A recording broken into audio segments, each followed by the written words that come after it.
CPI కార్యాలయం ముందు ఏఐఎస్ఎఫ్ఐ ధర్నా ద్వారా ఇక్కడ విద్యార్థులందరినీ అంటే విద్యార్థి నాయకులందరినీ కూడా పోలీసులు అరెస్ట్ చేస్తూ ఉన్నటువంటి పరిస్థితులు కనిపిస్తూ ఉన్నాయి. ఫీజు రియంబర్స్మెంట్ అంశానికి సంబంధించి వీళ్ళు ఇక్కడి నుంచి పాదయాత్ర ముఖ్యమంత్రి ఇంటికి పెట్టుకున్నారు.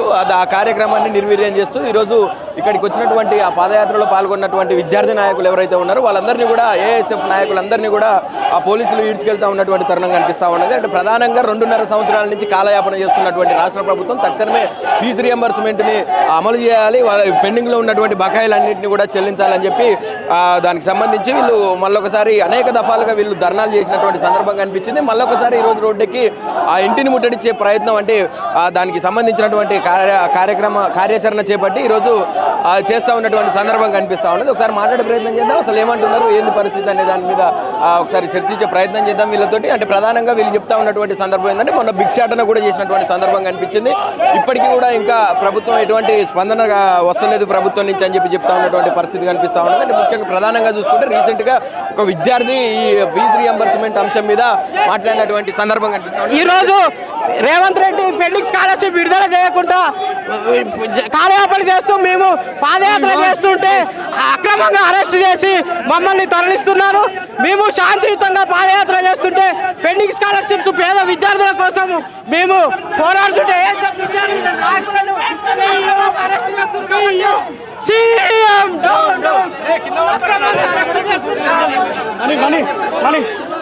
ఈరోజు ఏఐఎస్ఎఫ్ తెలంగాణ రాష్ట్ర సమితి ఆధ్వర్యంలో ఫీజు రియంబర్స్మెంట్ విడుదల చేయాలని సీఎం ఇంటికి పాదయాత్ర చేస్తున్నాం.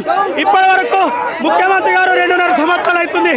ఎందుకు రియంబర్స్మెంట్ విడుదల చేస్తలేరు? మీ ఇంట్లో మీ కొడుకు మీ బిడ్డను చదువుకుంటే స్కాలర్షిప్ ఇయ్యరా, రియంబర్స్మెంట్ ఇయ్యరా? ఎందుకు ఇంత అన్యాయం చేస్తున్నారు? వెంటనే రియంబర్స్మెంట్ స్కాలర్షిప్ విడుదల చేయాలని చెప్పి మేము ఏఐఎస్ఎఫ్ గా డిమాండ్ చేస్తున్నాం.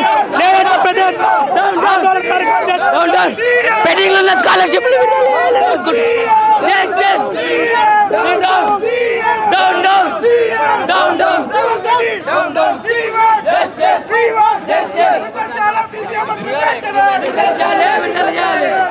చూస్తూ ఉన్నాం కదా ఏ రకంగా వీళ్ళని ఈడ్చుకెళ్తా ఉన్నారు. రాష్ట్ర ప్రభుత్వానికి ఇది ఒక అలవాటుగా మారినటువంటి సందర్భం కనిపిస్తుంది. అంటే ఎంతమంది ఎన్ని విద్యార్థి సంఘాలు ఇట్లాంటివి చేసినా కూడా వీళ్ళందరినీ కూడా పోలీసుల ద్వారా అంటే హోంశాఖ తన దగ్గర పెట్టుకొని దాన్ని కూడా అధికార బలంతో వీళ్ళందరినీ కూడా ఈడ్చుకెళ్తా ఉన్నటువంటి పరిస్థితి అయితే మనకు కనిపిస్తూ ఉన్నది. ప్రధానంగా చూసుకుంటే వచ్చినటువంటి విద్యార్థి నాయకులందరినీ కూడా లాక్కెళ్తా ఉన్నటువంటి పరిస్థితి అయితే మనకు కనిపిస్తూ ఉన్నది.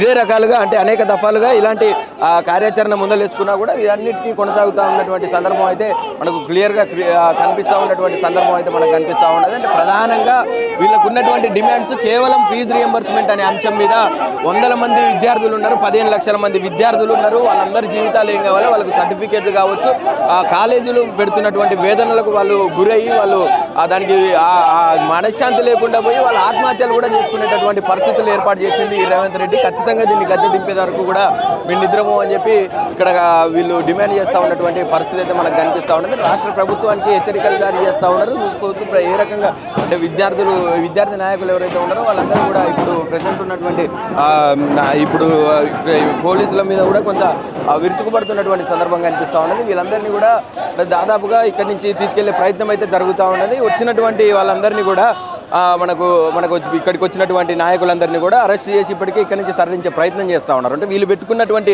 కార్యక్రమం ఏదైతే ఉన్నదో ఇక్కడి నుంచి పాదయాత్రగా భారీ ర్యాలీతోటి ముఖ్యమంత్రి ఇంటికాడికి పాదయాత్ర పెట్టుకున్నటువంటి కార్యక్రమాన్ని జయప్రదం చేయాలని చెప్పి పిలుపునిచ్చిన మేరకు పోలీసులు ముందుగానే దీన్ని ఇక్కడికి చేరుకొని ఈ కార్యక్రమాన్ని నిర్వీర్యం చేసే ప్రయత్నం అయితే ఇక్కడ జరుగుతూ ఉన్నది. ఇక్కడ అందరినీ కూడా లోపలేసినటువంటి పరిస్థితి అయితే కనిపించినటువంటి సందర్భం అయితే మనకు ఉన్నది. ఇప్పుడు ప్రధానంగా ఒక మనిషి అంటే ఒక విద్యార్థి ఆత్మహత్య చేసుకొని చనిపోవడం కూడా దీనికి ఒక ప్రధాన కారణంగా చెప్పుకోవచ్చు. ఇంకా రానున్న రోజుల్లో కూడా ఇలాంటి ఉద్యమాలను ఉధృతం చేస్తాం. ఖచ్చితంగా రేవంత్ రెడ్డి గద్దె దిగే వరకు పోరాడతాం. లేదంటే ఖచ్చితంగా ఇప్పుడున్నటువంటి పెండింగ్లో ఉన్నటువంటి స్కాలర్షిప్లు కావచ్చు, ఫీజు రియంబర్స్మెంట్ కావచ్చు, బకాయిలన్నీ కూడా వెంటనే చెల్లించాలని చెప్పి కూడా డిమాండ్ చేస్తూ ఉన్నటువంటి పరిస్థితి కనిపిస్తూ ఉన్నది. మరి చూద్దాం ఏమవుతుంది, ఎట్లా ఉండబోతా ఉన్నది రాను. మరి దీని మీద ఏమన్నా ముఖ్యమంత్రి రేవంత్ రెడ్డి గారు స్పందించే అవకాశం ఉన్నదా, ఇంకా కూడా ఇట్లనే చేస్తారా అనేది కూడా వేచి చూడాల్సి ఉన్నట్టు అంశాలు ఉన్నది. కెమెరా పర్సన్ ప్రవీణ్తో నవీన్, ఆద్య టీవీ, హైదరాబాద్, సిపిఐ భవన్ నుంచి.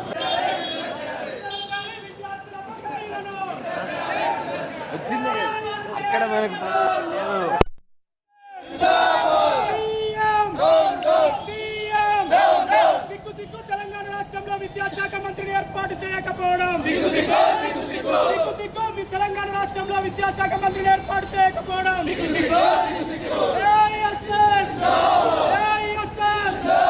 విద్యార్థులతో చెలగాటమా విద్యార్థులతో చెలగాటమా చేయాలి పెండింగ్ లో డిస్కస్ ఫీజు రీయింబర్స్మెంట్ వెంటనే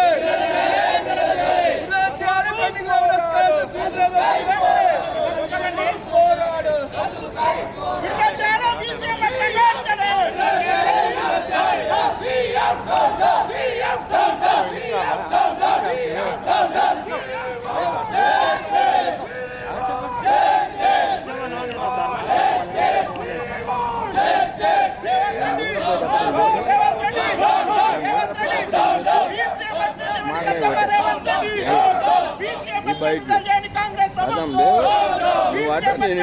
కాంగ్రెస్ ప్రభుత్వం విడుదల చేయాలి పెండింగ్ లో ఉన్న ఫీజు రీయింబర్స్మెంట్ వెంటనే విద్యార్థుల జీవితాలతో ప్రభుత్వం చెలగాటము ఫీజు రీయింబర్స్మెంట్ ఇవ్వలేక 15 లక్షల మంది విద్యార్థుల ప్రభుత్వం చెలగాటము